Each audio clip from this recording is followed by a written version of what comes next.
Hello everyone. My today's topic is transcription.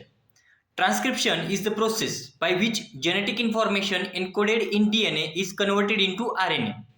It is a first and essential step in protein synthesis.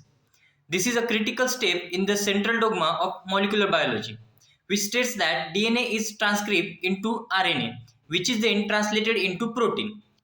The transcription process involves several steps, including initiation, elongation, and termination. Let's see them one by one. First is initiation. The first step in transcription is called initiation, which involves the binding of RNA polymerase to specific region of DNA called the promoter. The promoter contains a sequence of nucleotides that signals the start of gene and serve as a recognition site for DNA polymerase.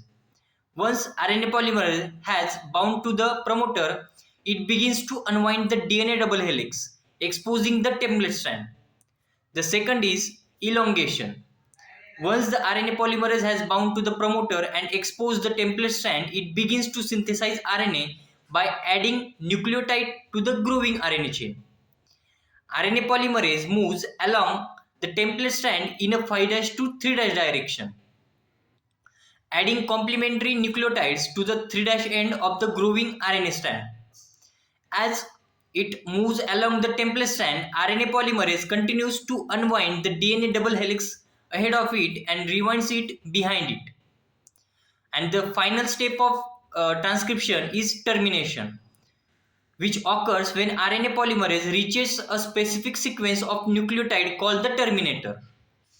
The terminator signals the end of the gene and causes RNA polymerase to detach from the DNA template strand, releasing the newly synthesized RNA molecule. There are several factors that can influence transcription, including regulatory proteins, transcription factors, and epigenetic modification. These factors can affect the accessibility of DNA to RNA polymerase and can either enhance or inhibit transcription. Thank you.